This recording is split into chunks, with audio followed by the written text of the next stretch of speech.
TV Câmara, a TV do povo de Natal.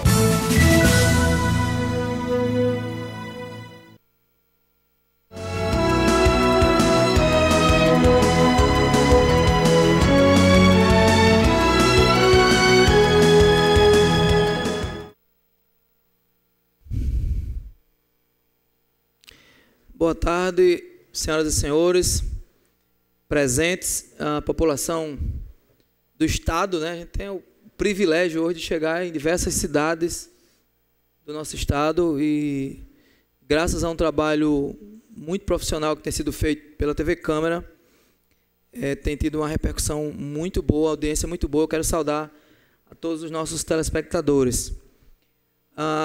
Hoje, no âmbito da Comissão de Planejamento Urbano, Meio Ambiente, Habitação e Assuntos Metropolitanos, nós vamos discutir o tema do Abril Verde. Abril Verde, que é um tema amplamente discutido, onde coloca a efeito a importância de todas as causas referentes à prevenção do acidente do trabalho e das doenças ocupacionais. Sabemos que é um tema por demais importante, né? Tendo em vista que todos nós ou somos trabalhadores ou trabalhadoras ou em potencial, ou já fomos ou estamos desempregados, e a depender da função, a depender da área de atuação, não havendo as devidas preocupações, os trabalhadores em geral ficam muito vulneráveis e o custo é muito alto para os patrões e para o serviço público também, para a sociedade de modo em geral. Então esse tema é um tema muito rico, muito caro, e nós estamos tratando dele hoje. Considerar que hoje é dia 23, né? Hoje, 23 de abril, estamos praticamente encerrando o mês. Destacar que o Ministério Público do Trabalho tem feito algumas iniciativas, tem feito audiências públicas, tem feito material de propaganda. A gente vê muito pouco, tem visto muito pouco os organismos governamentais fazer isso. Quando muito, acendem luzes verdes. O que é importante. Mas se não tiver atrelado a políticas públicas de conscientização e de prevenção, o efeito só das luzes verdes é muito pouco. Especial porque quando você coloca as luzes verdes e não conscientiza a sociedade o que é aquilo, as pessoas vão encarar como uma cor normal, como uma lâmpada que está verde, que poderia ser amarelo, que poderia ser verde, que poderia ser branca, a cor que fosse. Então é importante estar tudo isso atrelado a uma campanha educativa, que infelizmente a gente não consegue ver. Nós vimos nos meios de comunicações, inclusive em horários nobres da televisão, campanhas outras, mais com cara eleitoreira do que de educação, de modo em geral, o que é de se lamentar. Então, eu quero convidar para tomar assento aqui à mesa, havendo número regimental e já aberta esta audiência, queremos convidar o vigilante e presidente do Sindicegu, o trabalhador Pablo Henrique.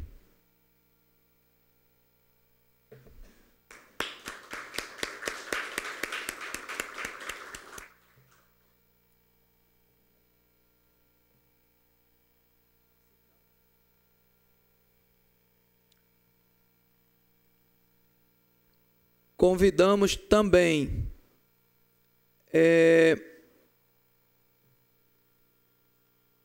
coordenador do Programa de Trabalho Seguro, acho que é do TST, né? Dr. Alexandre Érico.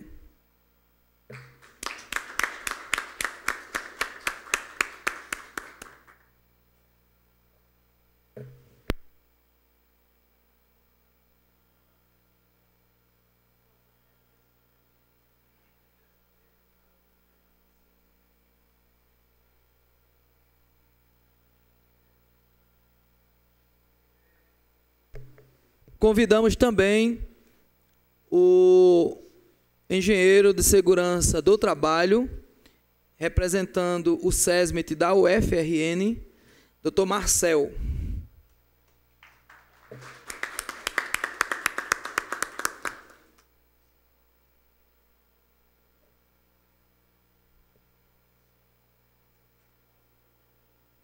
Obrigado.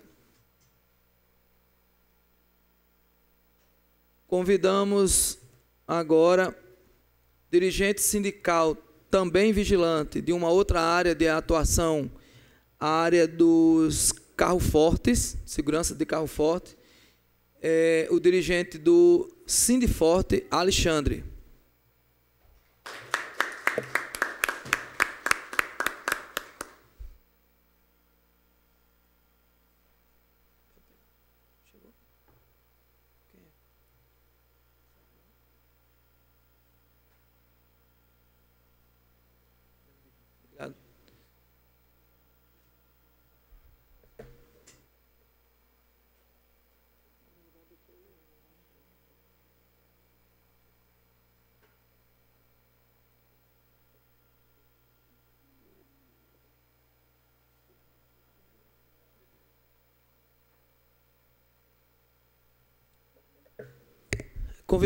Convidamos também o doutor Luiz Fabiano, do Ministério Público do Trabalho.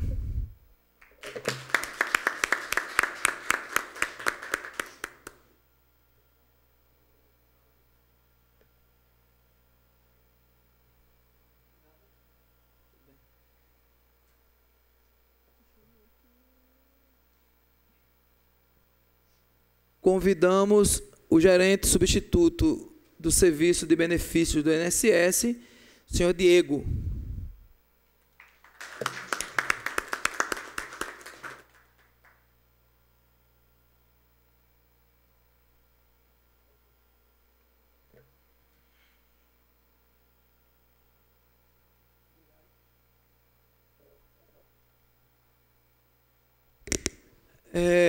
Nós enviamos convite também para a OAB, dos órgãos que nós convidamos para estar à mesa. Estamos registrando aqui a ausência da OAB e, se chegar, a vaga estará reservada.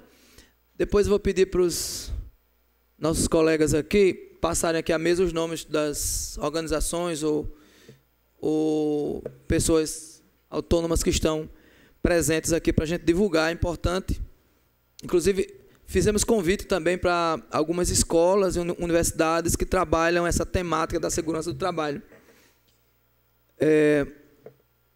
E esse é um tema, e as audiências públicas, elas cumprem um papel importante, porque elas não é uma palestra para dentro da Câmara, não é uma palestra intra, mas é uma palestra externa, né? Nós estamos aqui falando, não sei agora para quantas 1000 pessoas que estão nos assistindo, e as audiências públicas, elas são reprisadas, então elas vão ficar na grade da TV Câmara, sendo reprisadas, inclusive, mais de uma vez, então vai atingir um público bastante elevado.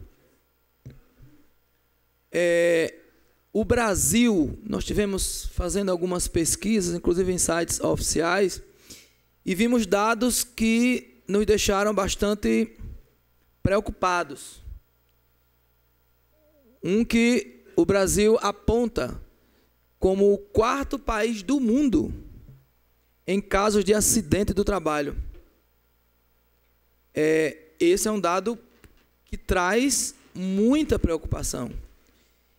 E a gente sabe que em muitos casos existem problemas de escassez em EPIs, em equipamentos de proteções individuais.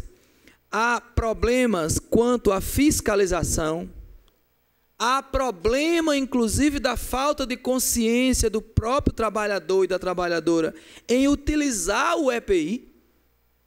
Já testemunhei casos de chegar em determinados estabelecimentos e perguntar, por curiosidade, você não está usando nenhum equipamento de proteção individual? A empresa não te forneceu? Forneceu, mas está no meu armário, porque me incomoda muito.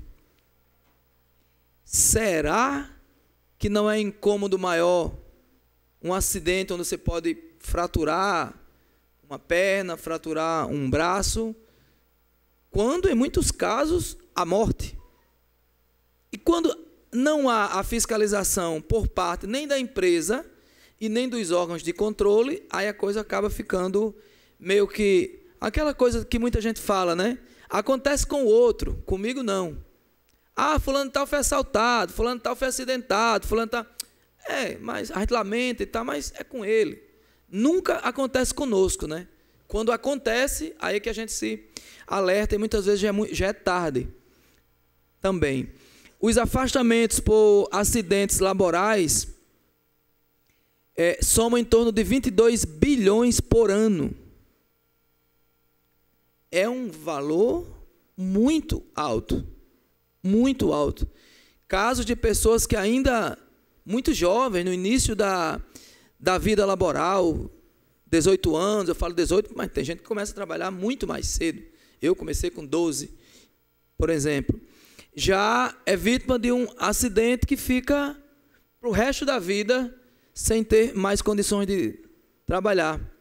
Então, para além do prejuízo econômico, que aí nesse caso eu diria ser menor, mas tem o seu próprio prejuízo físico da sua vida, da sua profissão, da sua função e da sua vida mesmo, enquanto pessoa humana. De 2012 a 2016, foram cerca de 13 mil mortes em acidentes do trabalho no Brasil.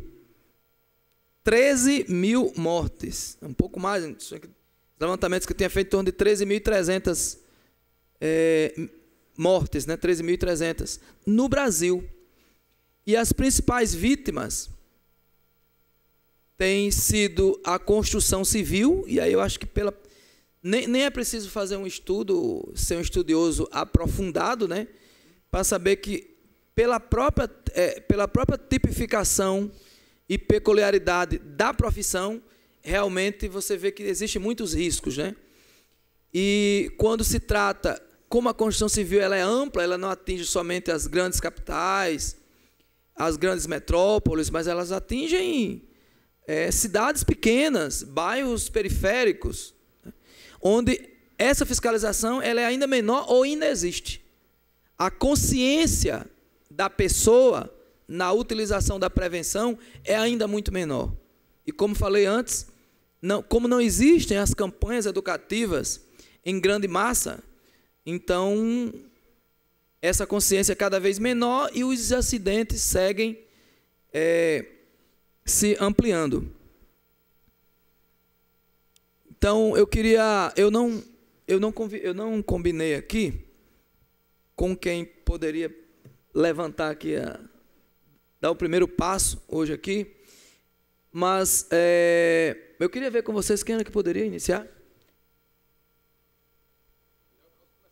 Opa, eu gosto de ver assim. Muito bem. Então, nós vamos ouvir em primeiro, depois eu vou combinando aqui enquanto o doutor Alexandre fala. Em primeiro lugar, doutor Alexandre Érico, que é juiz, acho que da 7ª? Né? Titular da 7ª Vara e coordenador do programa Trabalho Seguro do TST e, obviamente, extensivo a todos os tribunais regionais do trabalho. Com a palavra, doutor Alexandre, vamos tentar combinar um tempo, o que é que o senhor sugere? O senhor acha que 10 minutos para fazer uma primeira exposição é suficiente? 10 a 15, pode ser? Tá bom, pode marcar aí. Ok, muito obrigado. O senhor pode usar aqui o microfone ou pode ir na tribuna, onde o senhor achar melhor.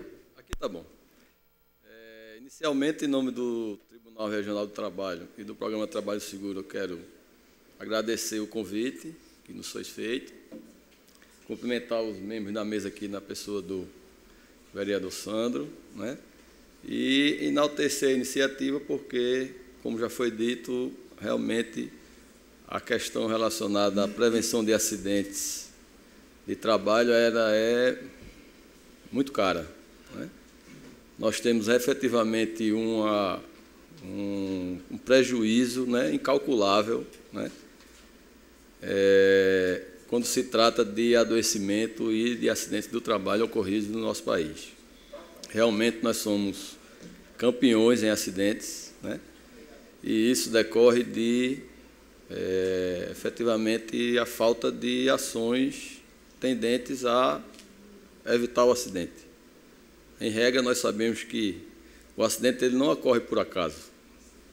O acidente, quando ocorre, é porque algum fator contribuiu para aquilo ali. E, via de regra, as omissões, né, ou as ações equivocadas podem levar à ocorrência desse acidente. E o prejuízo é incalculável, no seio da família, no seio da própria empresa e da sociedade. São despesas em dinheiro gastas desnecessariamente. Mais de 20 bilhões de reais gastos pela Previdência Social em razão de acidentes de trabalho é uma despesa incalculável. Se a gente levar em consideração que atualmente nós estamos discutindo o déficit da Previdência. E se o acidente ele pode ser evitado, essa despesa poderia não existir, né? E esse déficit, se realmente existe, ele com certeza seria bem menor. Então, nós, do Tribunal do Trabalho, através do Programa Trabalho Seguro, trabalhamos com informação, trabalhamos com o diálogo com a sociedade, visando conscientizar, né, todos os atores para a necessidade da prevenção. O vereador Sandro falou aqui em relação ao uso de EPI.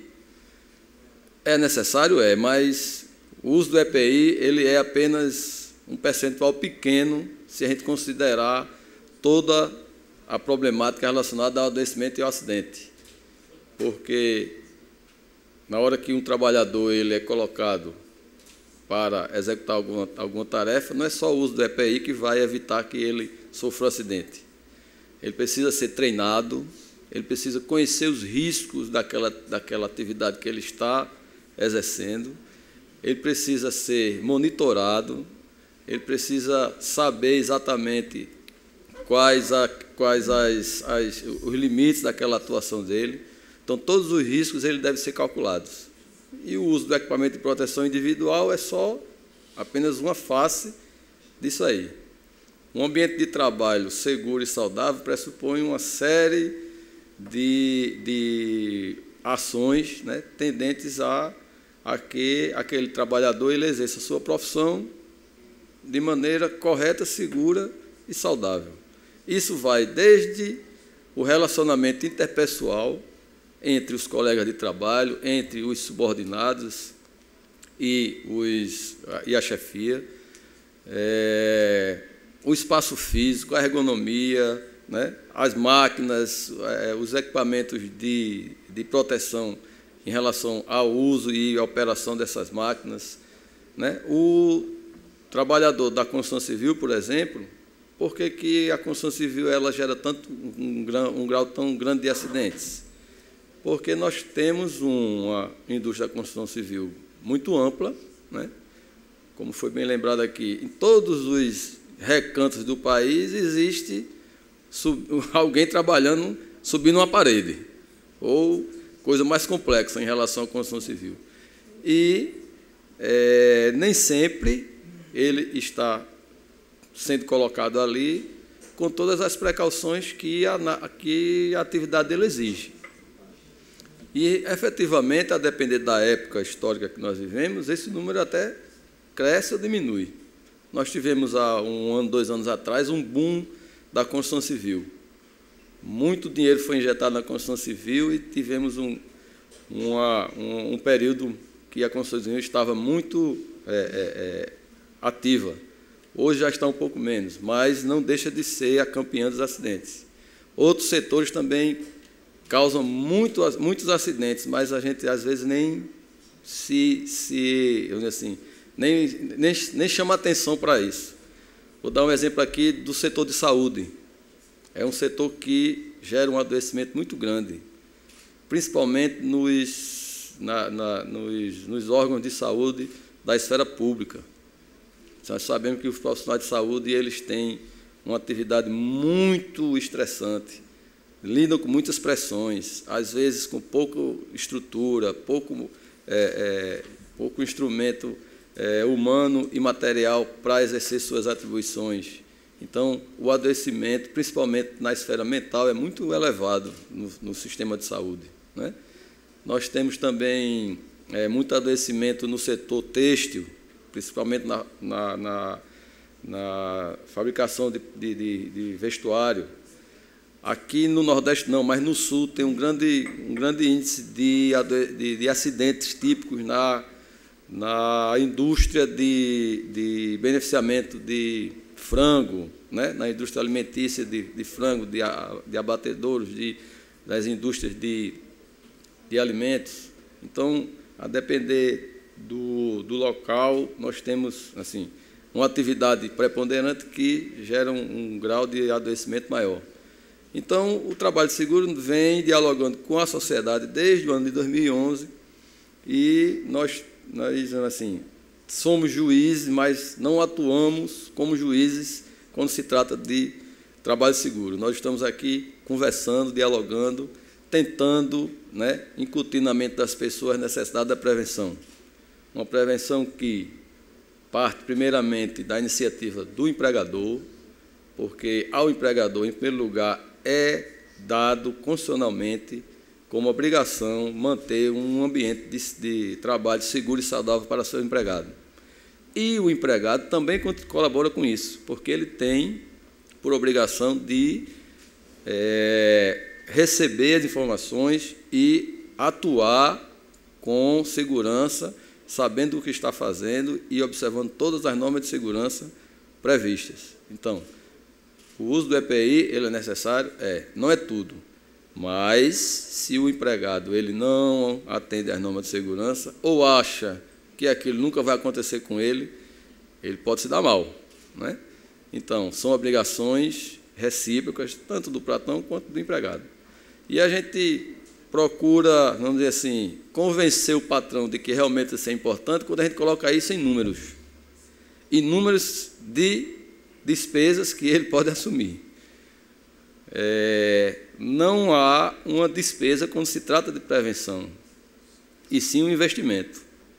Porque se você não disser ao patrão que, se ele não adotar aquelas medidas de segurança, ele pode ter uma despesa maior, ele não vai se convencer, porque acha que só tá gastando desnecessariamente. A gente vê muito por aí empresas que mantêm aqueles programas de controle, o PPRA, o PCMSO, só para ter um documento para mostrar para o fiscal na hora que o fiscal chegar lá na porta dele. E é só um instrumento de ficção. Ele tem o mapeamento, ele sabe onde precisa melhorar, mas ele não adota nenhuma medida, só tem um papel para mostrar ao fiscal quando chegar lá. Ou, se necessário for realizar uma perícia ou tiver alguma ação judicial contra ele, ele juntar isso no processo para dizer que adotou as medidas preventivas. Quando, na verdade, só no papel não adianta nada. Ele tem que adotar medidas realmente eficazes e efetivas para que o risco, né, seja reduzido, se não a zero, mas próximo disso, né? Porque a responsabilidade dele, como patrão, vai ser maior ou menor de acordo com o nível de prevenção que ele vai adotar dentro daquela atividade. E eu chego a dizer sempre, às vezes, na minha fala, que eu digo o seguinte: se um patrão, sabendo de que aquela determinada tarefa que ele coloca o trabalhador para fazer significa um risco, certo? Um risco real de acidente, e ele, mesmo assim, coloca o trabalhador frente àquele risco, sem que adote nenhuma medida preventiva para eliminar o risco a que o trabalhador vai submeter, o que é que ele está fazendo? Ele está colocando a pessoa num risco real de sofrer um acidente, uma lesão corporal, quiçá até a morte. E isso, a meu ver, é comparado a um crime de homicídio, seja na modalidade tentada, ou culposa, ou dolo eventual, seja lá o que for. Tecnicamente, pode se enquadrar em uma dessas, mas ele está colocando alguém em risco propositalmente, sabendo que alguém pode, efetivamente, sofrer um acidente e uma sequela, né? E, como eu disse anteriormente, um acidente ele sempre pode ser evitado. Não existe aquela história que alguns, né, costumam dizer, foi uma fatalidade. Não. Infelizmente, essa análise é simplória demais para ser verdade. E também não existe aquela ideia de que o acidente ocorreu por culpa exclusiva do agente, ou seja, por culpa exclusiva do empregado. Porque ao empregador cabe manter o meio ambiente seguro. E ele tem que cobrar, exigir, ser incisivo nisso aí. Eu digo a vocês, às vezes o empregado chega e diz, isso aí eu já tiro de letra. Não, isso aqui eu faço de olho fechado. Excesso de confiança. O empregador, ele, sabendo desse tipo de comportamento, ele deve fiscalizar e treinar o empregado para nunca agir dessa forma. Porque ele está a serviço da empresa e está sob os cuidados do seu patrão. Quando o empregado diz isso, ele está relaxando, ele está dando espaço para o azar. Quando a gente sobe no avião para viajar, todas as vezes a comissária fala aquelas palavrinhas todinhas. A gente nem presta atenção, mas nós estamos errados. Porque aquilo ali, a exigência existe porque é necessário. É chato? É enfadonho? Mas é necessário. E no ambiente de trabalho é a mesma coisa. Nas empresas que trabalham com um nível de risco muito elevado, obrigatoriamente, todos os dias existe o diálogo de segurança, que é para bater sempre na mesma tecla. E nunca o empregado esquecer daquilo ali. Porque em uma fração de segundo ele pode morrer, porque o risco é elevado, não é? Então, assim, em linhas gerais, eu acho que, para começar nosso debate, já está de bom tamanho. Vou devolver a palavra aqui ao vereador Sandro. Obrigado. Obrigado, doutor Alexandre. Vou passar a palavra agora para Diego, gerente substituto do Serviço de Benefícios do INSS. E o doutor Alexandre estava falando e eu estava lembrando aqui que eu sou vigilante, doutor. E os meninos aqui que representam os dois sindicatos, tanto da área patronal como da área do carro forte, eles vão falar, acredito eu, com mais detalhe, né, dos acontecimentos, dos riscos que se tem, e que quando vem convenção coletiva, as empresas não querem retirar o pouco de proteção que esses trabalhadores ainda têm de prevenção à sua própria vida. Eu já não estou nem falando de acidente, mas é da própria vida mesmo. Infelizmente, tem empresas e tem empresas, né? É empresa que ela se preocupa com o geral, com o serviço que presta, com os seus trabalhadores, que para ela é o seu maior patrimônio e ela zela por eles. Mas, infelizmente, tem empresa que, se ela puder sugar a última gota de suor para aumentar o lucro, faz, né? E aí é nesse ínter que os sindicatos de trabalhadores cumprem um papel muito importante. Eu queria já passar diretamente para Diego, gerente substituto de Serviço de Benefícios do INSS, e desde já agradecer ao doutor Alexandre, agradecer também a Diego pela presença de cada um de vocês. Diego, você aperta aqui, ó. Você pode falar daí, isso, ou lá na tribuna, se quiser. Pronto. Boa tarde, vereador Sandro Pimentel, boa tarde, demais componentes da mesa e todos aqui presentes. Só queria puxar o finzinho do seu discurso, quando falou que algumas empresas sugam até a última gota de suor do trabalhador. Eu vou um pouco além, algumas empresas sugam além do suor, sugam o sangue do trabalhador, e quando sacrificam a saúde e a segurança dele em nome do lucro dela.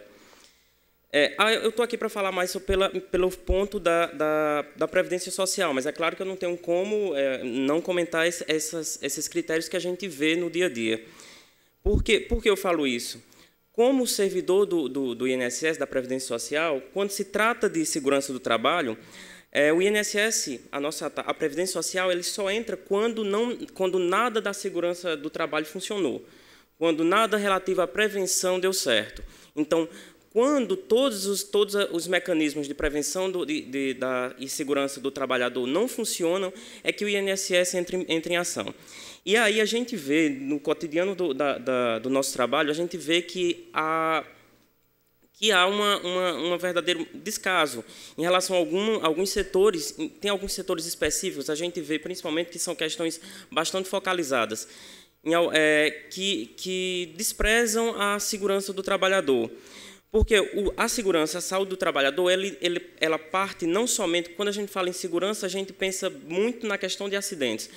Mas, quando é questão de saúde relacionada ao trabalho, a saúde laboral do trabalhador, a gente ultrapassa essa esfera somente da questão acidentária e também vai para outras doenças laborais, como, por exemplo, lesão por esforço repetitivo, ou então, que ultimamente tem dado um crescimento exponencial nas concessões de benefícios previdenciários relacionados à doença do trabalho, doenças mentais. As doenças mentais, elas estão sendo cada vez mais relacionadas ao exercício do trabalho, e não poderia deixar de ser. O INSS vem reconhecendo cada vez mais esse link entre o exercício da atividade e as doenças mentais. Por quê? O trabalhador passa grande parte do seu dia no trabalho. Então, lá onde ele desenvolve a grande parte do seu exercício, do seu dia a dia, está relacionado com aquilo. Então, um ambiente de trabalho em que seja pautado na saúde do trabalhador e também considerando a questão da saúde mental, não deve afetar a saúde do trabalhador nesses aspectos. Em relação ao ciclo da saúde do trabalhador, como eu já falei aqui, o INSS só entra quando nada funciona. Quando o Estado, claro, o INSS também é um braço do Estado, mas o Estado ele inicia sua atividade na criação das normas, o empregador trabalha na implantação das normas, o empregado seguindo as regras, e aí o Estado entra novamente na fiscalização, e aí sim, quando nada disso funciona, é que a saúde do trabalhador ela não foi preservada e entra a Previdência Social. Como já foi falado, os números previdenciários eles são assustadores. Nos últimos anos de auxílio-doença acidentário, foram na cifra de 1.200.000 casos. São 1.200.000 vidas que foram paradas, que sua atividade que foram atrapalhadas pela não atenção à saúde do trabalhador. Dentro do INSS, nós temos uma seção específica para isso, que é a Seção de Saúde do Trabalhador, a SST. É a seção que trabalha com os médicos, os peritos médicos, quem são os profissionais habilitados, capacitados para saber se o trabalhador ele possui ou não a incapacidade laboral. Há sempre uma confusão, porque é uma confusão, assim, às vezes desconhecimento, porque o trabalhador, às vezes, vai para a perícia médica, mas o perito médico ele não vai dizer se ele está doente ou não. O perito médico ele vai dizer se ele está incapaz ou não. Muitas vezes está doente, sim, mas só que aquela doença ela não é incapacitante.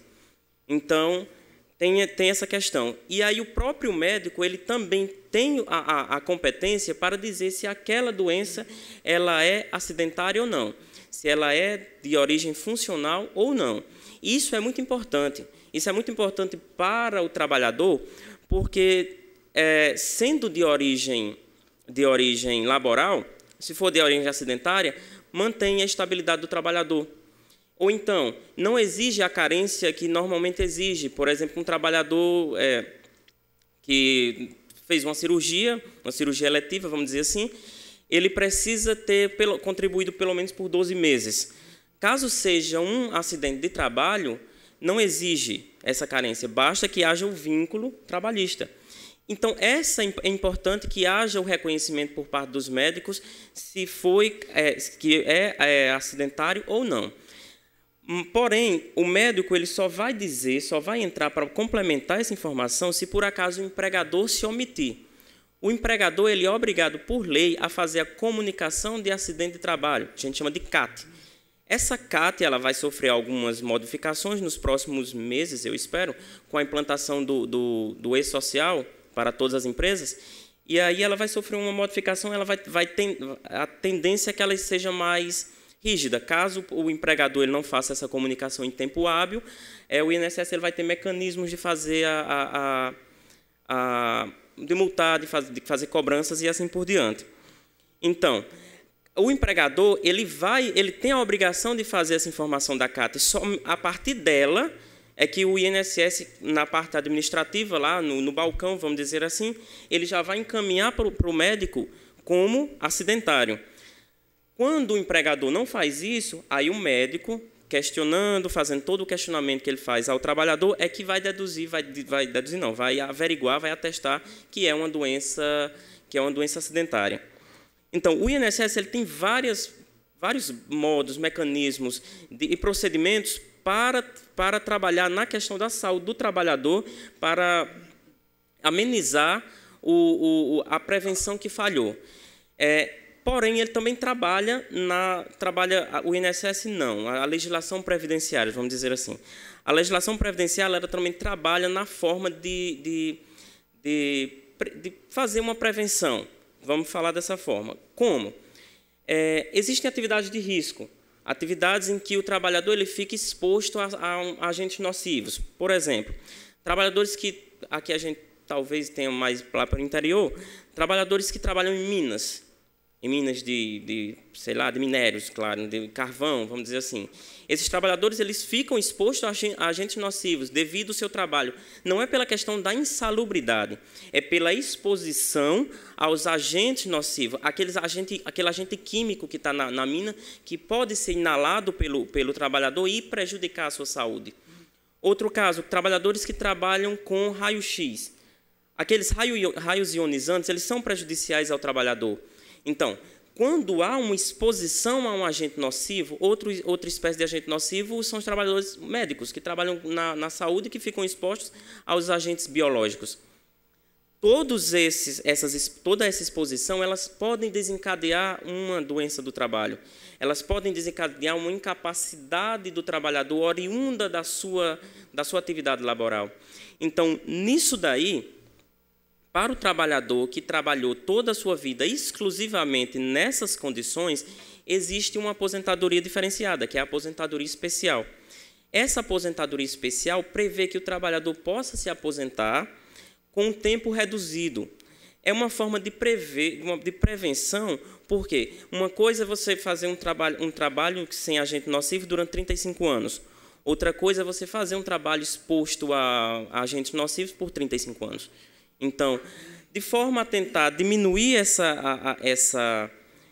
tentar amenizar, vamos dizer assim, compensar, o INSS ele tem esse mecanismo, que é a emissão do perfil profissiográfico previdenciário, o PPP, que é nele que o engenheiro do trabalho, o médico do trabalho, ele vai atestar que houve essa exposição. Então, com esse PPP, o INSS ele pode evitar que o trabalhador ele venha a sofrer um acidente de trabalho ou tenha a sua saúde danificada devido ao seu trabalho. Então, em linhas gerais, é isso. O INSS ele trabalha muito mais na parte subsidiária, na parte quando a prevenção não funciona, mas também tenta, na forma da legislação previdenciária, trabalhar para que não ocorra, para que ele não venha ser acionado e também de modo, obviamente, a tentar diminuir os custos que o Estado tem, que são altíssimos, devido à não visualização das normas de prevenção e, principalmente, fazer com que o trabalhador ele não arque com a sua saúde ou, pior ainda, com a sua vida. Só isso que eu tenho para falar. Eu acho que você colocou um cronômetro aí, foi? Ah, sim. Foi certinho. Parabéns. Muito obrigado, Diego. Sua exposição muito importante, especialmente porque vem de dentro do INSS, né? Tem os dados aí quentinhos e vividos a cada dia. Eu queria passar agora a palavra ao Dr. Marcel, engenheiro de segurança do trabalho, ele é chefe do SESMIT e da UFRN, e que eu nem sabia que tinha essa abrangência toda. Eu sou servidor da UFRN desde 1991. Mas eu não sabia que o SESMIT da UFRN atendia 32 órgãos, né? 32 órgãos públicos federais. Inclusive, ontem eu fiz uma... Não, ontem não, sexta eu fiz uma visita lá para a minha junta médica, eu tive que voltar da minha cirurgia. E a gente vê a cada dia que passa, aquele setor vai aumentando, né? Aumentando e vai se capacitando pessoas novas. Eu acho isso importante. Quero aproveitar e parabenizar a equipe do SESMIT da UFRN, que é uma equipe pequena ainda, acredito, pela responsabilidade que tem, mas com uma qualidade enorme. Parabéns. Boa tarde aos presentes, boa tarde à mesa. Turma, não vou me alongar demais não, mas anotei algumas considerações aqui, como complemento das demais falas aqui dos colegas da mesa, e gostaria de colocar para vocês a seguinte situação. O que nós, eu digo empregados, nós empresas, nós empresários, nós sindicatos, nós trabalhadores, o que nós estamos fazendo para que esse acidente, ou esses acidentes que a gente julgou aqui, tão crítico, né, que tem vitimado inúmeras pessoas, o que a gente está fazendo para que isso não ocorra? O que o Brasil está fazendo para que isso não ocorra? Né? E aí é hora da gente pensar e repensar. Aí foi colocado aqui EPIs, equipamentos de proteção individual, equipamentos de proteção coletiva, mas aí a gente não para só em equipamentos, né? Cadê uma equipe de segurança do trabalho, de saúde e segurança do trabalho, obrigatória em toda a empresa? Ah, não, mas é a partir de tantos trabalhadores, no grau de risco tal, é que você vai ter que ter um técnico de segurança. Quer dizer, você pode ter uma empresa que trabalhe com explosivos, por exemplo. Quer dizer que se você tiver 15 trabalhadores, não é importante, não é obrigatória a presença de um técnico. Né? Então, assim, eu acredito que essa mesma legislação que traz como obrigatoriedade a presença de um profissional, ela deveria ser revisada e repensada para que a gente pudesse dar mais segurança, fazer mais segurança em prol das pessoas. Né? O objetivo não é o financeiro, o objetivo é a vida das pessoas. Né? Venhamos e convenhamos, o que há de mais importante ali dentro são as vidas das pessoas. Acho que os empresários não entendem dessa forma, mas é isso. E aí, juntamente com essa questão que a gente falou de profissionais que promovam segurança, aí a gente tem as comissões, né, as CIPAs. Ah, não sou obrigatório a ter um SESMIT, mas uma CIPA, né? A partir de agora eu sou obrigatório a pelo menos ter uma pessoa que faça essa comissão interna de prevenção de acidentes. Mas até um dia desse não era obrigatório. Ou seja, a partir de 20 é que você teria que constituir. Mas antes disso, não. Poxa. Quer dizer que eu não vou ter ninguém dentro da empresa que zele pela saúde, pela segurança das pessoas? Né? Fica estranho, não fica? Pois é, essas coisas têm que ser repensadas. É por esses e outros motivos que o Brasil responde por um número tão grande de acidentes de trabalho, né? De acidentes vitimando pessoas no seu local de trabalho. Tá? Isso precisa realmente ser repensado. E aí eu trago uma outra interrogação para vocês pensarem um pouquinho. O número aqui foi bem grande, né, que o colega colocou aqui, o colega do INSS. Mas quantos desses acidentes que ocorreram e não foram registrados? Não, mas é obrigatório registrar. Será que aquele acidente ocorrido lá no interior do estado, na fazenda X, ao qual ele tem trabalhadores, né, contratados de carteira assinada, foi registrado? Foi só um corte no dedo. E aonde está dizendo na legislação que corte no dedo não precisa ser registrado? Não é isso? Mas não é registrado. Tá? Por quê? Porque o empregador, o dono da empresa, o empresário, ele entende que não é. E o trabalhador não tem consciência do que é um acidente de trabalho. Tá? Então, são detalhes aí que a gente precisa pensar. Eu vou pegar a carona também numa fala do colega aqui do INSS, ele falou alguma coisa de insalubridade. E aí eu não vou jogar a bola só para o empresário, não. O trabalhador ele precisa se conscientizar sobre a sua saúde e sobre a sua segurança. Por exemplo, ele quer a insalubridade ou ele quer a melhoria do ambiente de trabalho? Nós, profissionais da engenharia de segurança do trabalho, a maior dificuldade que a gente tem hoje é melhorar o ambiente de trabalho, deixar o ambiente do trabalhador saudável. É porque a empresa não quer, Marcel? Não, é porque o trabalhador não deixa. Não tira não aqui, porque senão minha insalubridade vai cair. Mas, meu amigo, é a sua vida que está em jogo, né? Então, a gente tem que ir além, né? Não adianta você estar todo mês recebendo aquele adicional e, no final, a sua vida ser cortada, né? Ser ceifada em virtude do acidente. E aí, pessoal, aproveito uma fala, o colega aqui falou da UFRN, né? Lá nós não chamamos SESMIT, né, o Grupo de Segurança do Trabalho, nós chamamos COPS, COPS, é Coordenadoria de Promoção da Segurança do Trabalho e Vigilância Ambiental. E aí já me perguntaram, vigilância é porque você trabalha armado? Não, é vigiar, quer dizer, se antecipar ao acidente, vigiar, não deixar acontecer. Tá? E aí o nosso time lá faz muito isso, a prevenção, que é a palavrinha-chave, né, desse Abril Verde, prevenção de acidentes. E aí, eu aproveito aqui a oportunidade para falar um pouquinho para vocês. Aqui a gente olha muito para a CLT, né? Ah, mas aí passou o auditor fiscal do trabalho, ele vai multar a empresa e a empresa vai e corrige. E aí a empresa vai lá e compra o EPI. Vocês, se a situação ela é difícil na iniciativa seletista, imaginem o que está nas esferas, né? Federal, municipal e estadual, né? Então, assim, como a segurança, como a saúde do servidor público federal, ela só foi pensada e começou a ser pensada, por exemplo, um dia desse no âmbito federal, tá? Mas município e estado, né? Ainda anda um pouquinho, anda bem lento. Tá? No federal também anda um pouco lento, né? O colega falou aqui, o governo federal ele criou o CIAS, que é o Subsistema Integrado de Atenção à Saúde do Servidor, e a UFRN ela é órgão gestora da unidade CIAS. Então, ela atende em torno de 32 órgãos conveniados. Tá? Então, os 32 órgãos federais, a UFRN dá suporte, aí a UFESA e o IFRN eles caminham com profissionais e caminham por conta própria. Mas os demais órgãos não têm profissionais. É complicado, não é? É complicado. Tá? Bom, pessoal, no mais era isso, era que esse Abril Verde, a gente possa pensar e repensar as ações direcionadas para o trabalhador, direcionadas para um trabalho seguro, né? É isso que eu acho que a gente precisa fazer e fazer bem todo dia, através dos sindicatos, dos trabalhadores que precisam ter essa consciência, dos empresários, enfim, da justiça, né?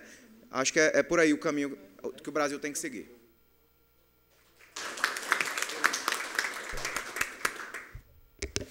Obrigado, doutor Marcel. Esse doutor Marcel fala, é um fato, eu quero ser testemunha, né, que eu passei 9 anos como coordenador geral do Sinteste, e a gente tinha muito problema, especialmente na área dos hospitais, né? Só chegava lá, Sandro, minha insalubridade caiu. Meu Deus do céu, o que aconteceu? Não, eu trabalho 10 anos lá, eu sempre tive insalubridade e tal. Aí, peraí, mas você está trabalhando no mesmo local, no mesmo setor, estou trabalhando no mesmo setor.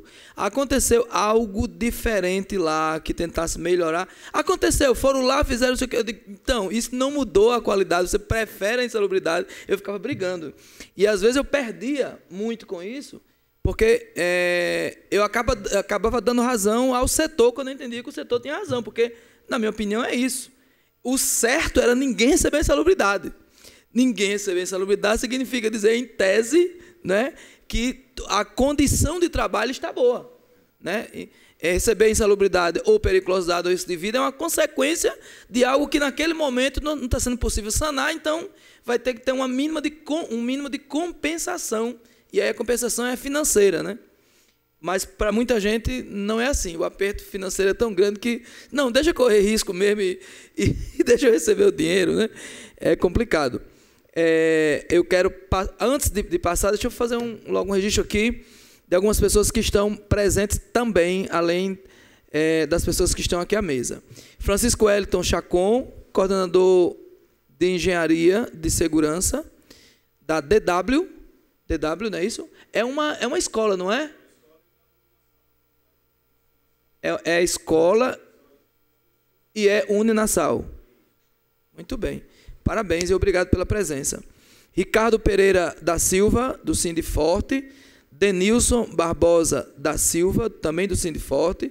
Francisco Cláudio da Silva, do Sindiforte, quase quebra minha mão.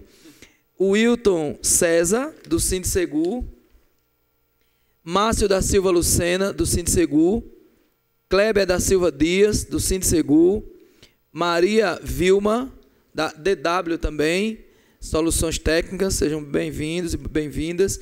Cláudio Fernandes Costa de Souza, do Sindiforte. É outro? Jonathan da Costa, aluno de Segurança do Trabalho. Maria Cibele dos Santos, nossa assessora aqui da Câmara. Silvânia Ferreira da Silva. 2 Cláudios aqui, né?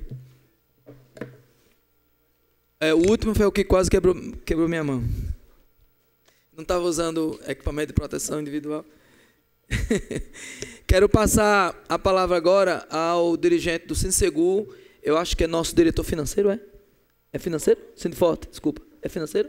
É o homem do dinheiro, pronto. É o diretor financeiro do Sindiforte, nosso camarada Alexandre. Boa tarde a todos e a todas. Sandro, eu queria só registrar aqui, o presidente do sindicato, Márcio, ele teve que ir a São Paulo, inclusive também tratando do assunto, né, de saúde do trabalhador, porque lá amanhã vai ter um debate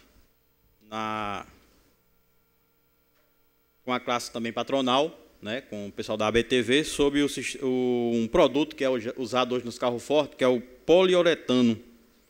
Esse produto ele foi autorizado pela Polícia Federal para ser usado nos carros fortes, dentro do cofre do carro forte. E as empresas, principalmente a Prosegur, ela tem usado nas bases. E aconteceu 3 acidentes já, um em Teresina, o outro eu não me recordo do estado, e teve um em Mossoró, na tesouraria. O pessoal estava trabalhando. Graças a Deus que era no final de semana, não tem o pessoal fazendo a contagem de valores, mas tinha o pessoal técnico mexendo. E esse sistema foi acionado. Ele acionando, ele cria uma junção de 2 produtos químicos, e ele forma uma bola, ou seja, o que tiver no meio ele prende, certo? Então as pessoas que lá estavam poderiam morrer. Então na hora que foi detectado, tiveram que arrombar uma porta lá para tirar os trabalhadores lá de dentro. Então, depois disso, o Sindiforte tomou conhecimento e entrou com algumas medidas e está em discussão em São Paulo, junto com a BTV e também em Brasília, com o pessoal da Delesp. Então, o Márcio foi para lá para isso. Outra coisa, quando nós falamos de saúde do trabalhador, o Sindiforte tem tomado alguns posicionamentos. Nós fomos fundados em 2011, um sindicato novo, mas pegamos uma grande demanda de trabalhadores que vinham trabalhando tipo escravos no carro forte. Pessoas que saíam de casa de 5 horas da manhã, né? E pegavam logo cedo, 6h30, estavam no carro forte, dependendo do local, ia chegar em casa 10 horas da noite. Ou seja, trabalhava aí 14 horas por dia, dentro de um carro forte, muitas vezes o carro forte, logo no início, sem ar-condicionado, com climatizador. E isso veio acontecendo. Diabetes, né, pressão alta e vários adoecimentos que teve e registrados. O Sindiforte tomou posicionamento, lógico. De imediato, o que foi feito? Ação coletiva. Entramos com ações coletivas, e inclusive agora recente tivemos um êxito, certo? Fomos vitoriosos em todas as instâncias, inclusive na última, e o Sindiforte agora nesse mês conseguiu, né, apesar que a empresa lá, nós já tivemos na Brinks, foram pagos, e tivemos agora na Prosegur. Esse da Prosegur, esse último agora, foi da intrajornada, que é o intervalo de almoço. Então, para vocês terem uma ideia, o número que eu vou falar aqui, as pessoas, os trabalhadores, os companheiros, praticamente almoçavam dentro do carro forte com o suor pingando dentro da quentinha, né? E hoje, depois de um grande trabalho, nós temos de 1 a 2 horas, quem trabalha aqui dentro do Natal, de descanso. Porque o horário de almoço você tem que ter o descanso também, senão você trabalhar... O que hoje a reforma quer que você trabalhe e coma dentro de 30 minutos, você vai ter o quê?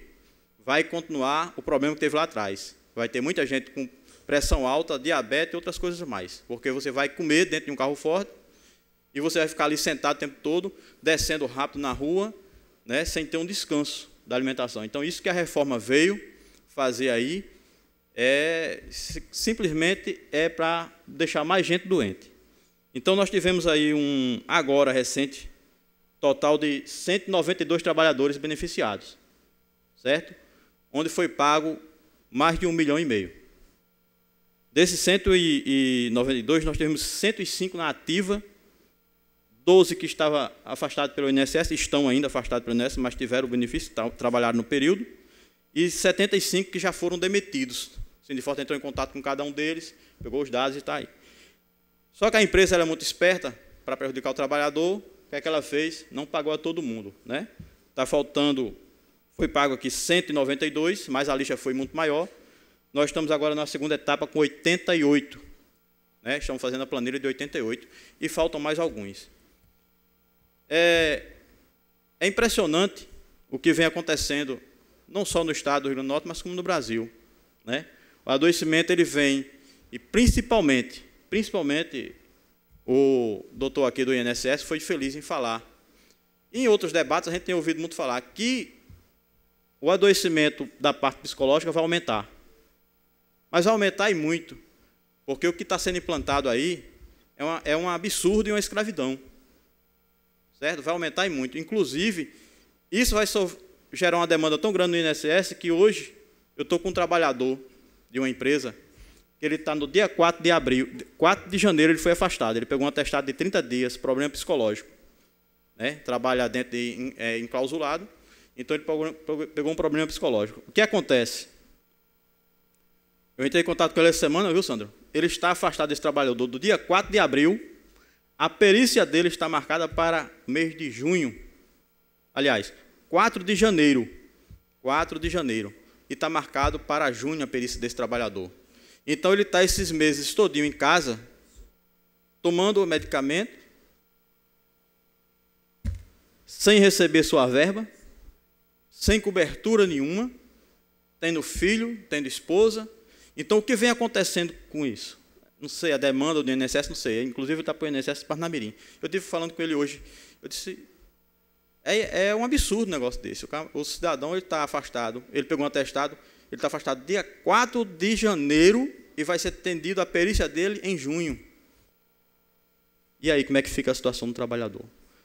Nós temos a situação de um dos últimos assaltos a carro forte que aconteceu. Trabalhador, lógico, carro explodindo, tiro de fuzil, estilhaço pegando no trabalhador, o trabalhador faz o quê?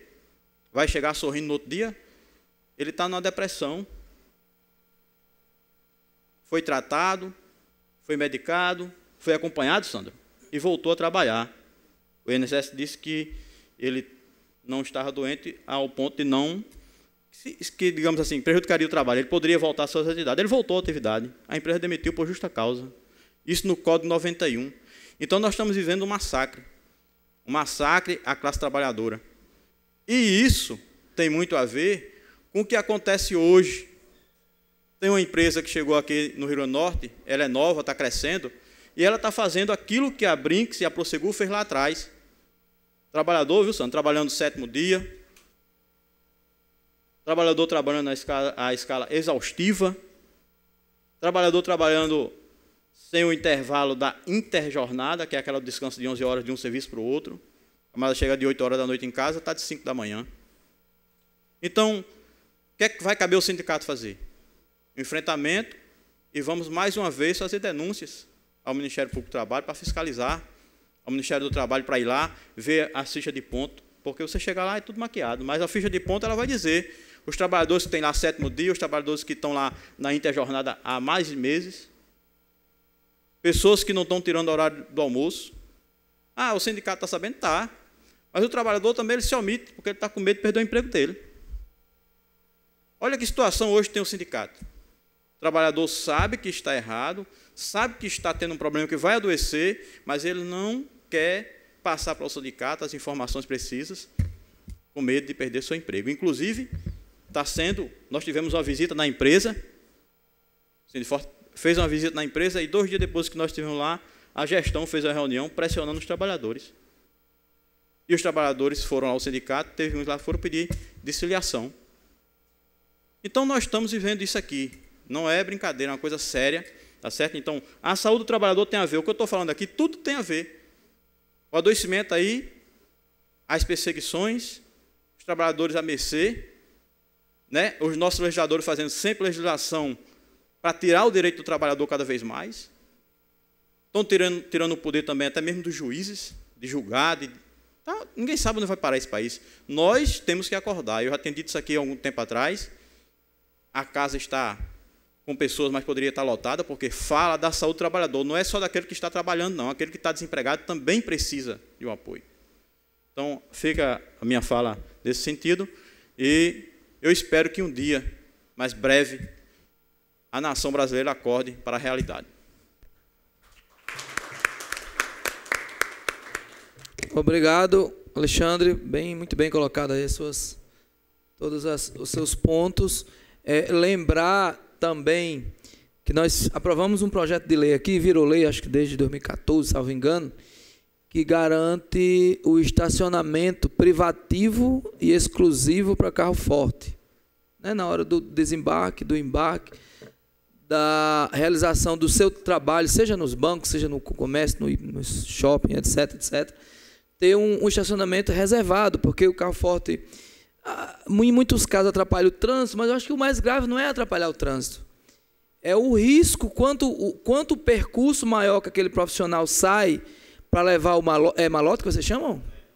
O malote, ou trazer o malote, quanto maior a distância, mais risco para o profissional e para as pessoas que estão circulando ali. Nós aprovamos, virou lei, a gente tem lutado com a Secretaria de Transportes, a STTU, já conseguimos avançar um bocado, mas ainda faltam muitos estabelecimentos que ainda não construíram o seu estacionamento. E no projeto de lei, na lei, prevê multa, mas ninguém foi multado ainda.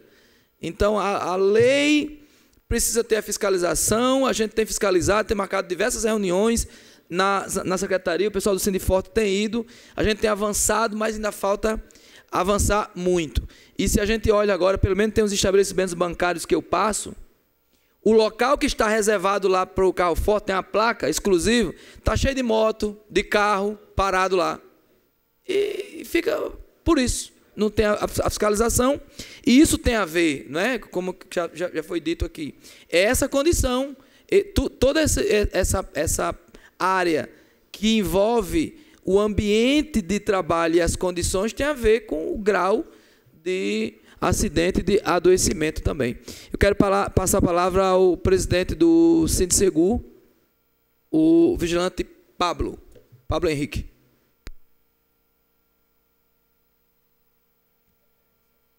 Quero saudar a mesa aqui a todos os componentes e aos demais vigilantes e os trabalhadores aqui presentes. E falar sobre saúde e segurança do trabalhador é uma coisa que nós da vigilância, tanto o transporte de valores como patrimonial, vivenciamos a todos os dias, onde deparamos com trabalhadores com problemas psicológicos diários, porque a implantação do posto de serviço, muitas vezes, não tem uma condição necessária, básica, como as normas regulamentadoras do Ministério do Trabalho, elas são bem claras, que tem que ter o mínimo de condição, instalação sanitária, mas tem que ter um quantitativo de trabalhador, mas quer dizer que o vigilante não é gente, ele é um trabalhador, mas tem um quantitativo. Então, as empresas não cuidam, no ambiente de trabalho, desse trabalhador, onde põe um trabalhador num terreno abandonado, que muitas vezes não tem um muro adequado para fazer a própria guarda do trabalhador ali dentro. Porque hoje nós estamos numa situação, no nosso estado, muito difícil. Então, onde fazer segurança, você não faz uma pessoa. Não existe uma regra de um plano de segurança básico no nosso estado. Onde está alguns políticos, nem todos, né? Nosso estado, para estabelecer leis estadual que possa ter um plano de segurança mínimo, porque um policial ele não vai numa ronda sozinho, são 4. E por que não o vigilante no mínimo 2, para fazer uma segurança de um grande terreno, com estrutura lá, e muitas vezes joga o vigilante, entra 4 meliantes, pega esse trabalhador como está constante, e eles vão esbarrar num órgão federal, que é o INSS. Porque eles passam por problemas psicológicos inerente à sua função. Então, se deparamos ainda, em pleno século XXI, essa situação dos trabalhadores vigilantes, onde não tem um bebedor, não tem um canto para ele guardar alimentação, uma instalação sanitária lá adequado. E quando nos deparamos nesse acordo coletivo, onde tinha 2 cláusulas importantes, que fala na NR 24, que abrange é retirada de uma forma brusca, o patrão diz: isso não tem interesse. Não tem interesse da NR 21, que é aquela condição de um abrigo ainda rústico, para o trabalhador se proteger da intempéries. Então, isso é indignante. Eu, como sindicalista, como trabalhador, está exposto o nosso trabalhador vigilante a essas condições. E aqui tem técnico de segurança do trabalho, tem engenheiros do trabalho, que muitas vezes eu peço para a empresa contratar, ela diz: não tem necessidade. Não tem nenhuma necessidade. Eu disse: por quê? As empresas lucram tanto por ano, as empresas de vigilância, e não tem uma condição mínima para o trabalhador, porque elas não fazem um rateio e contratam um engenheiro para todas elas, para fazer um trabalho específico em cada posto, que ele vai encontrar irregularidades. Então, o Sindicato dos Vigilantes tem uma atuação muito forte nisso aí. Tentamos manter essas cláusulas importantes, mas foi retirada. Só permaneceu a NR17, que, com a ajuda do Ministério Público do Trabalho, aí do nosso estado, implantamos vários assentos em agências bancárias, em shopping, porque não queriam implantar, dizendo que o vigilante não podia sentar. Isso é um absurdo.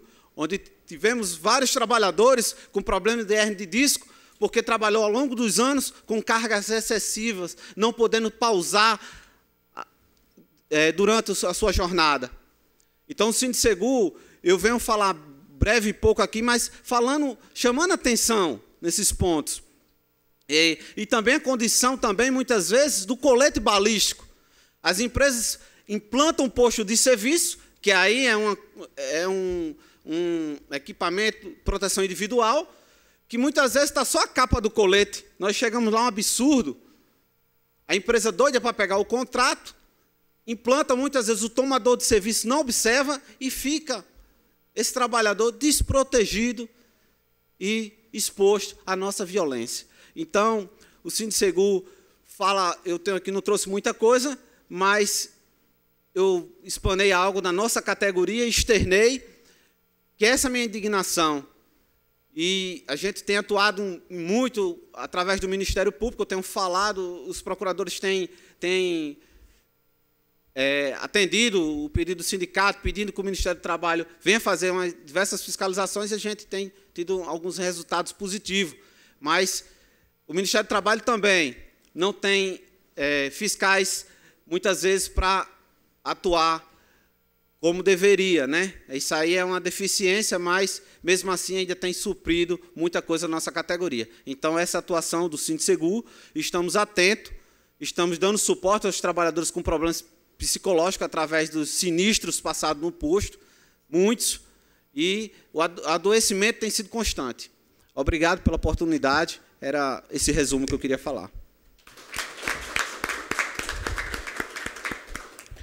Muito bem, Pablo, parabéns, muito obrigado. Eu queria passar agora a palavra ao doutor Luiz Fabiano, do Ministério Público do Trabalho, inclusive fazer aqui um destaque ao Ministério Público neste tema, que tem, de fato, abraçado essa causa, abraçado essa luta com campanhas, com palestras, com seminários, com eventos. Eu acho isso por demais importante. E o papel, em geral, que tem tido o Ministério Público no país é uma organização que eu valorizo muito, muito. Na verdade, acaba sendo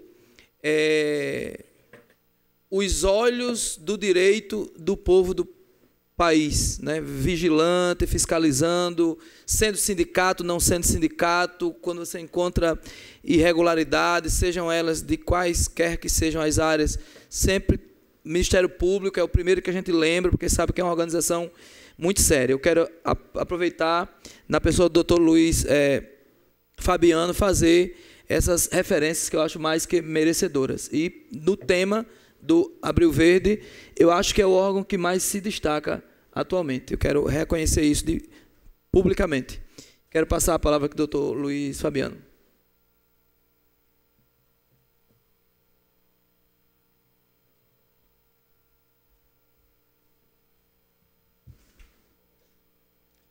Boa tarde a todos.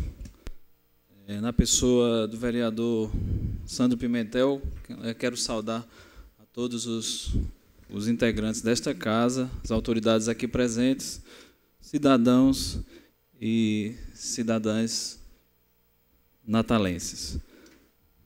Em nome também do Ministério Público do Trabalho, quero agradecer as honrosas palavras do vereador, dizer que para nós é uma imensa satisfação obter um reconhecimento dessa magnitude. Realmente, o interesse e a função do Ministério Público do Trabalho e do Ministério Público Brasileiro é ser a voz ativa do cidadão perante a justiça, a voz ativa de toda a coletividade, não de um, de dois ou três indivíduos, mas do interesse de toda a sociedade.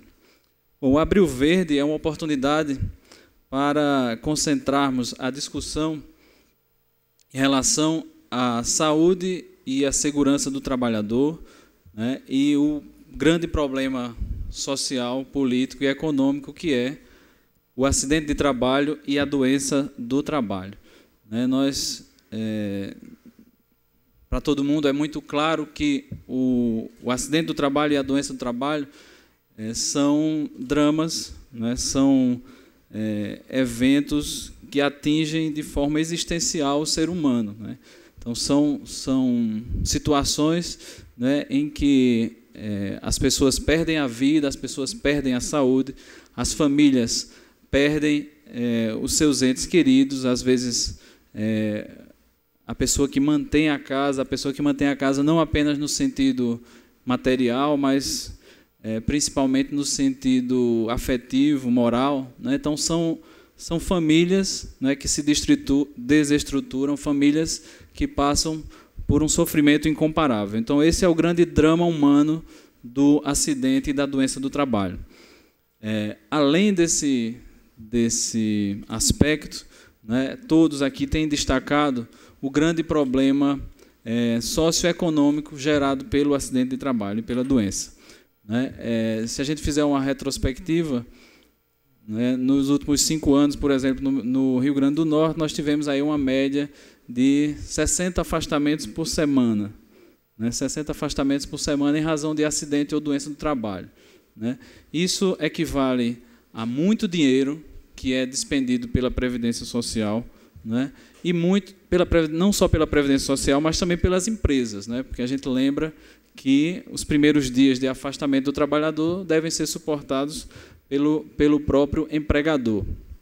Então, é uma perda econômica muito grande. A Previdência Social ela é financiada por toda a sociedade, ela é sustentada pelos tributos dos trabalhadores e os tributos das empresas. E, em outro aspecto, as próprias empresas perdem diretamente com esses dias de afastamento. Nesses 5 anos aí são mais de 4 milhões de dias sem trabalho. Isso é uma perda de produtividade para o Estado, para o Brasil, muito grande. É uma perda de produtividade para o trabalhador e é uma perda também para as empresas. Então, nós precisamos discutir não apenas esses aspectos, quais as consequências do acidente, mas também qual é a forma de trazer esses números para patamares razoáveis, patamares de um país que seja minimamente civilizado. Não é esse o caso do Brasil. Nós não temos números de país civilizado. Nós não somos uma sociedade razoavelmente educada nesse aspecto. Então, nós somos, vamos dizer assim, bárbaros. Ainda somos bárbaros em relação a esses números. No Ministério Público do Trabalho, nós desenvolvemos e colocamos para a sociedade uma ferramenta chamada Observatório da Saúde e Segurança no Trabalho. Né? Então, isso é uma ferramenta de uma tecnologia bastante avançada, está disponível no site do Ministério Público do Trabalho, mpt.mp.br, né? E é uma ferramenta que ela faz levantamentos atualizadíssimos, né? De acordo com as necessidades dos dados que o cidadão ou a organização esteja interessado. Então, nós podemos saber, no estado do Rio Grande do Norte, quantos acidentes nós tivemos no último ano, quantos acidentes tivemos no mês, quais são os ramos de atividade onde mais ocorrem acidentes, né? Quais são os ramos de atividade onde há maior fatalidade, né? Onde há maior letalidade dos acidentes. Então, são vários aspectos importantes, né? Que são destacados em números, né? no site, na ferramenta disponibilizada pelo Ministério Público do Trabalho. Né? Só para ter uma ideia, por exemplo, nós falamos de construção civil, mas no Estado o maior número de afastamentos não vem da construção civil, o maior número de afastamentos vem da confecção de roupas. Né? Para a gente, às vezes, é surpreendente, né, o que os números acabam revelando. Então, de acordo com os parâmetros, nós vamos ter números diferentes. É bem importante a gente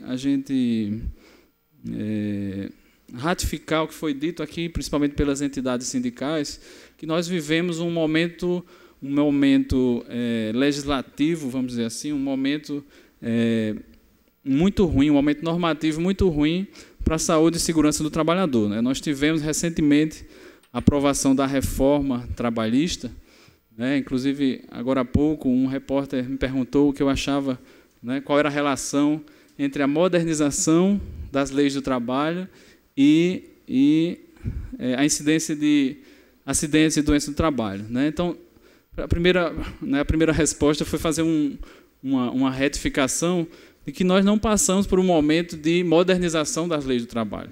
Né? Nós passamos por uma reforma do trabalho que, principalmente sobre o aspecto da segurança e da saúde, é um retrocesso. Né? É um retrocesso.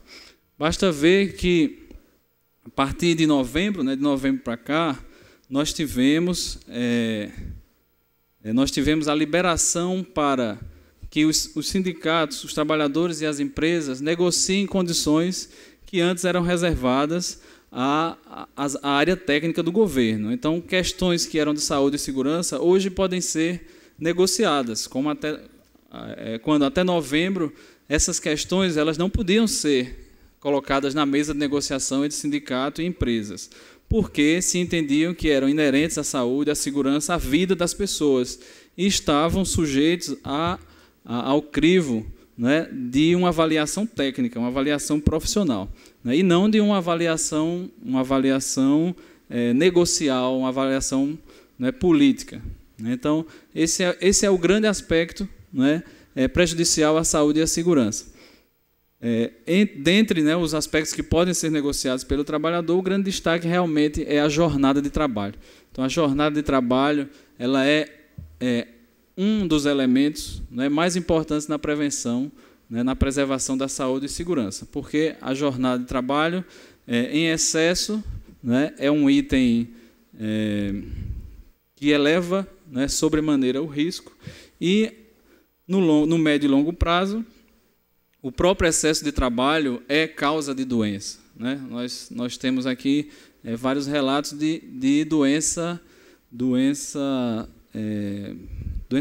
mental, né? Doença psiquiátrica. Então, assim, são condições geradas pelo acúmulo de estresse, né? Pelo acúmulo de condições adversas e pela percepção que o indivíduo tem da sua vida. Então, é muito complicado a gente permitir que livremente se negocie jornada, né, sem ter os parâmetros mínimos para a saúde e a segurança do trabalhador. Hoje mesmo nós temos a perda da vigência de uma medida provisória que ainda suspendia a exposição de trabalhadoras gestantes a condições, né, a ambientes insalubres. Né. Tínhamos também algumas regras que estavam limitando o salário, aquele salário intermitente, né? Aquelas jornadas que o trabalhador sabe que vai um dia, mas não sabe que vai no outro dia, né? Que certamente deve gerar uma condição de insegurança psicológica extrema, né? Você não saber qual o dia que vai ter trabalho, qual o dia que não vai ter, qual o dia que tem salário, qual o dia que você não recebe nada, não é isso? Então, assim, infelizmente, o momento legislativo é ruim, né? As regras, as novas regras, né, mais prejudicam a saúde e a segurança do trabalhador do que propriamente melhoram. Mas nós temos que manter a vigilância e a atuação em relação ao cumprimento das regras que ainda são vigentes, né? Ainda existe um arcabouço normativo bastante amplo, né? Existem normas técnicas que precisam ser observadas e precisam passar a fazer parte de uma cultura de segurança nas empresas, né? Em relação ao município, né, já que estamos na Câmara de Vereadores, é importante a gente perceber como essa reforma maximiza ou eleva a números cada vez maiores o fenômeno da terceirização. Então, por exemplo, o município de Natal, os municípios maiores do estado, são hoje indiretamente grandes empregadores, né? E é importante que, por exemplo, a Câmara de Vereadores tenha percepção da necessidade de criar regulamentos, de criar obrigações para alcançar os trabalhadores terceirizados. Terceirização é um aspecto que cresce muito com a reforma trabalhista e é um dos aspectos mais prejudiciais à saúde e à segurança do trabalhador.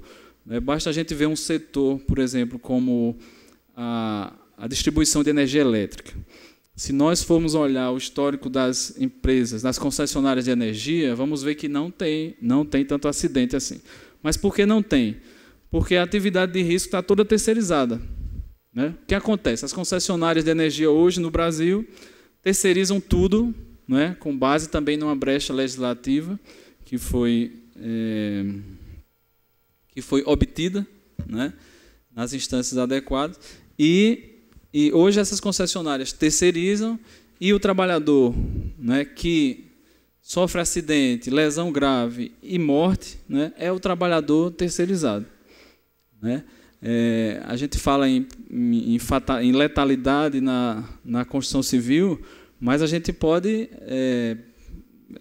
considerar que hoje que o setor de maior letalidade é o setor de energia elétrica, né? Então, assim, os acidentes na área de energia elétrica, de distribuição, são quase sempre, né, fatais, né? Quer dizer, sofrer um choque, né, num prédio lá, em cima de um poste, a tendência é não escapar, né? Então, assim, um setor extremamente perigoso, arriscado, com alto índice de letalidade, e mesmo assim ele é submetido à terceirização, e nem sempre a terceirização, ou comumente a terceirização, ela não propicia ou ela não vem com a fiscalização do tomador, a fiscalização da entidade que terceiriza aquelas atividades. Então, é muito importante que a gente fomente, né, nas empresas e que o trabalhador exija o cumprimento de normas, né, de saúde e segurança no trabalho. Então, mais uma vez, né, o meu tempo está acabando, né, quero agradecer as palavras do vereador e dizer que, efetivamente, o Ministério Público do Trabalho está, né, nessa luta, promovendo e chamando a sociedade a discutir nesse Abril Verde quais são as soluções possíveis, quais são as medidas, né, que cada um precisa adotar para trazer os números, né, de acidente de trabalho e doença do trabalho para condições minimamente aceitáveis em um país civilizado. Então, o que nós queremos é um novo nível de educação, né, um nível satisfatório de educação para a saúde e a segurança do trabalhador. Muito obrigado.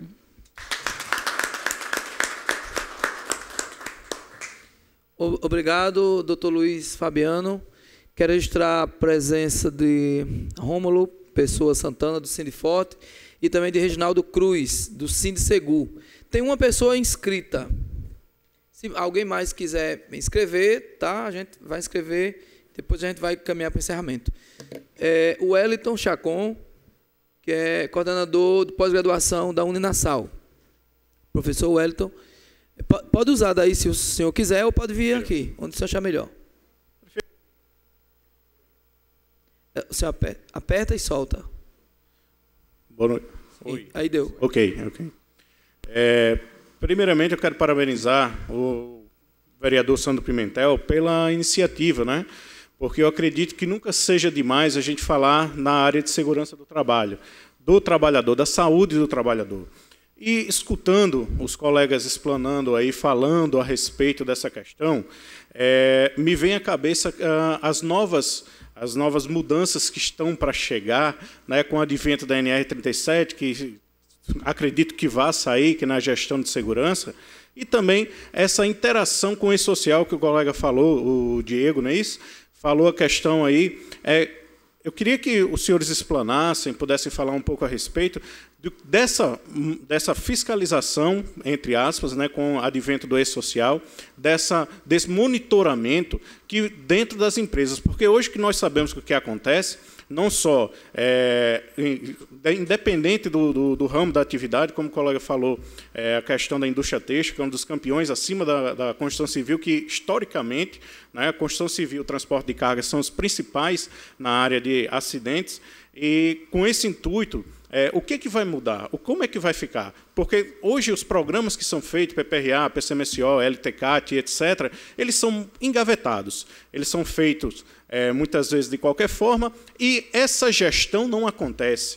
O colega, o sindicalista, falou a respeito da contratação, né, de engenheiros de segurança, técnicos de segurança e etc., mas vale salientar que ele sozinho não faz nada, que a gestão de segurança do trabalho ela tem que vir de cima para baixo, porque senão você fica dando murro em ponta de faca. Você não resolve. Se o dono da empresa não comprar a ideia, não comprar que a saúde do seu trabalhador ele é inerente ao sucesso da sua empresa, isso jamais vai andar, isso jamais vai sair do ponto em que se encontra.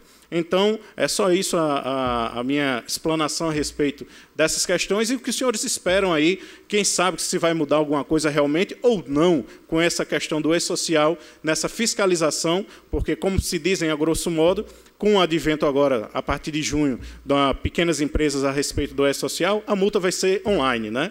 Então, aquele que não cumprir, aquele que não apresentar as suas declarações conforme referente à saúde do trabalhador também, né, ele vai ser penalizado. Como é que isso vai mudar? Obrigado, professor Wellington. Eu vou deixar facultada a palavra aqui à mesa, tanto para responder como para fazer outras considerações que entendam ser importantes nesse momento e já com as considerações finais também. Então, fica facultado. Quem quiser falar, já se dispõe aí e já faz por atacado. Responde a pergunta, caso queira responder, esteja na sua competência, e já faz as considerações finais também. Não, eu estou facultando na ordem que achar. Pronto, doutor Alexandre Érico. Bom, já que nós já... Está sempre voluntário aqui. Estamos nos aproximando do final daqui da nossa audiência, e aproveitando, né, o questionamento do colega, assim, eu acho que nós temos mais dúvidas do que certeza, né? A própria reforma trabalhista, essas mudanças, né? Eu acho que se a intenção é melhorar, o tempo vai dizer, porque nós temos um país com uma quantidade de leis muito grande, mas que, infelizmente, a gente não vê muita efetividade se a coisa não for feita com rigor, com rigorismo. Não adianta nada criar uma lei seca e não fiscalizar, porque se não fiscalizar e não punir, ninguém vai cumprir. Fazendo um paralelo aqui, não é isso? Então, para essa questão da fiscalização, do cumprimento dessas normas de segurança do trabalho, se o e-social, com essa interação, né, em tempo real, vai realmente ser efetivo, eu acho que a gente vai ter que esperar um pouquinho para ver na prática, né? Então, assim, sobre essa questão, era mais ou menos isso que eu tinha que dizer, e novamente agradecendo aqui o convite E quero só complementar com uma coisinha. Acho que há uns 2 ou 3 anos atrás, essa casa aprovou uma lei municipal que exigia das empresas que contratassem com o serviço público municipal um treinamento mínimo de segurança do trabalho para todos os empregados vinculados àquela contratação referente àquela licitação. Então, traduzindo, se o município contratasse uma empresa terceirizada, no edital já haveria a obrigatoriedade de se exigir de cada um dos empregados que fosse trabalhar naquele contrato um treinamento mínimo, se não me falha mais, eram 10 horas relacionadas à prevenção de acidentes e segurança do trabalho.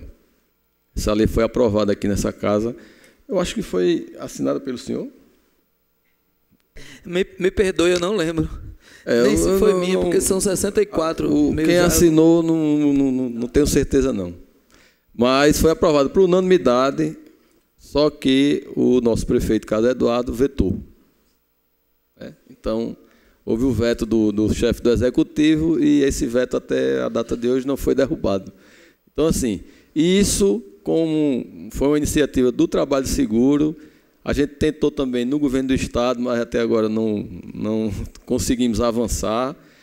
Colegas de outros estados da Federação do Trabalho Seguro têm conseguido, em alguns municípios, essa legislação, né? E é uma coisa que a gente vai fazendo aquele trabalho de formiguinha, vai avançando aos poucos, né? E sempre batendo nessa tecla da prevenção, da necessidade de conscientização dos patrões, dos empregados. Eu acho que, se a gente insistir com insistência e perspicácia, a gente vai conseguir. Muito obrigado. Muito bem, doutor Alexandre. Em nome de quem parabenizo e agradeço ao TRT pela presença e pela importante participação aqui. Muito obrigado mesmo e leve o nosso agradecimento, nosso abraço a todos que compõem a equipe do Tribunal Regional do Trabalho.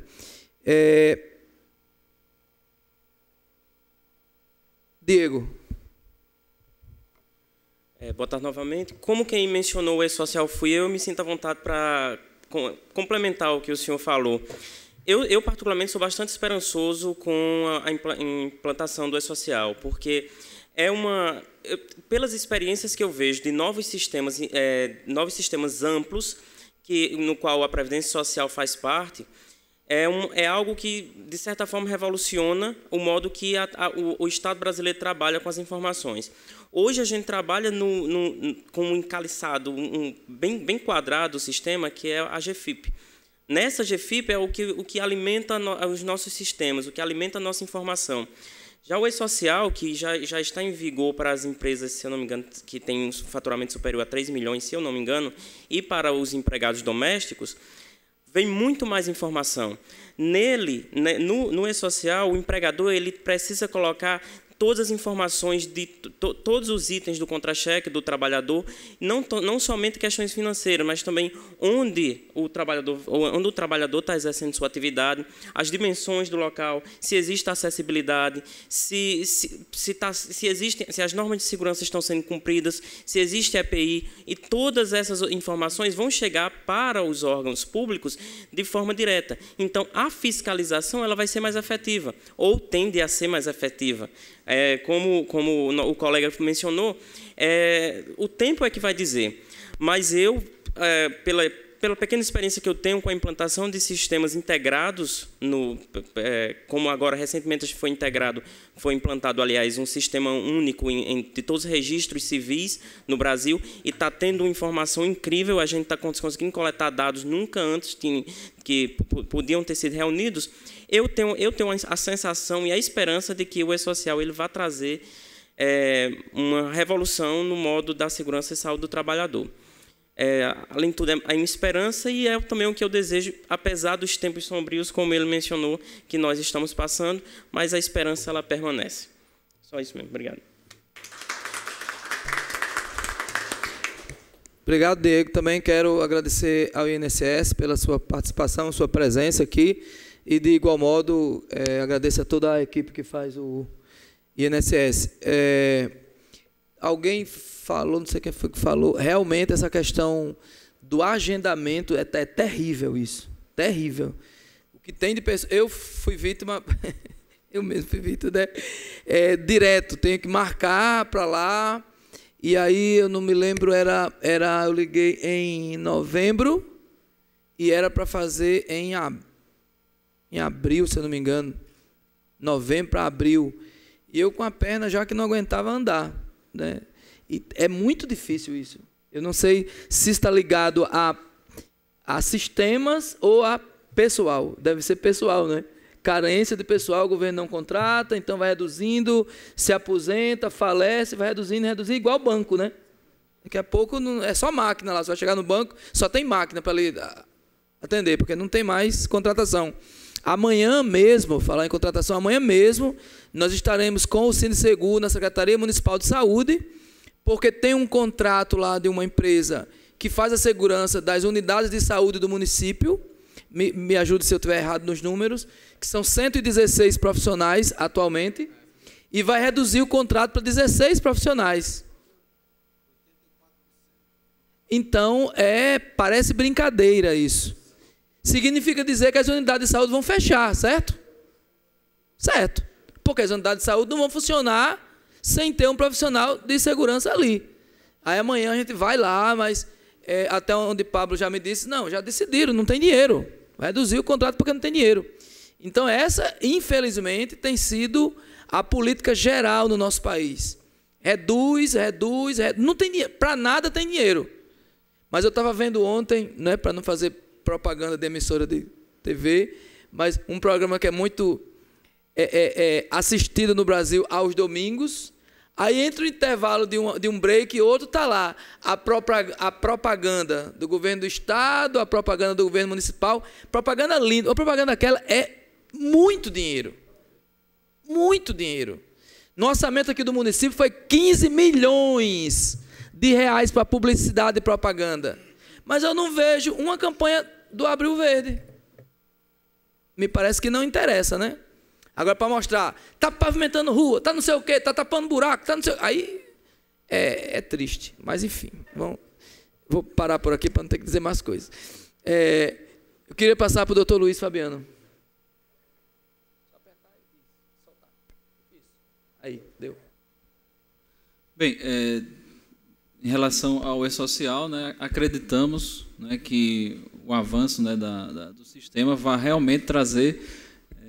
implementar os dados que são disponíveis para a tomada de decisão, né?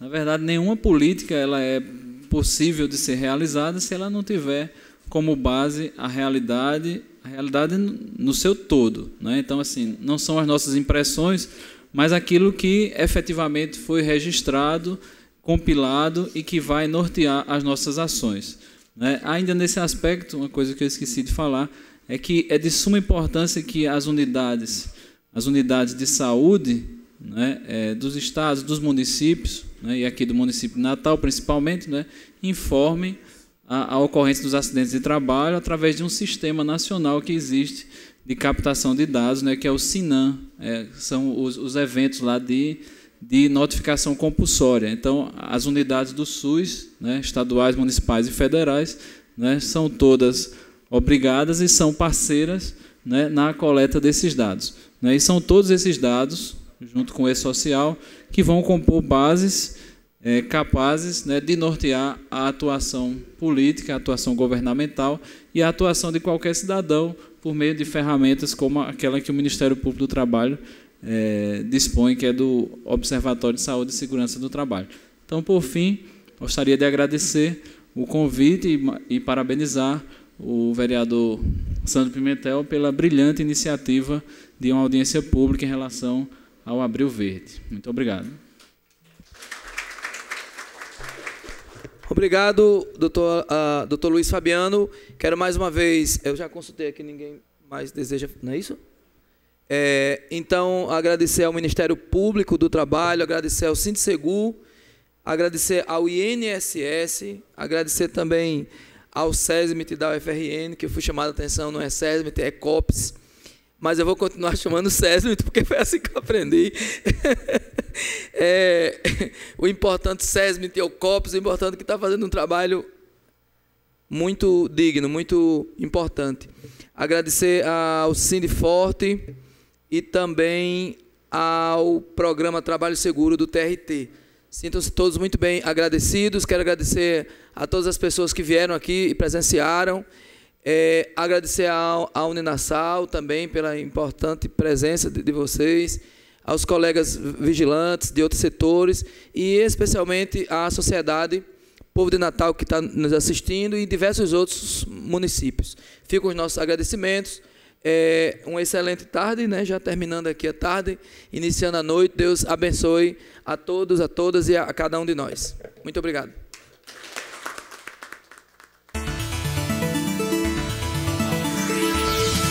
TV Câmara, a TV do Povo de Natal.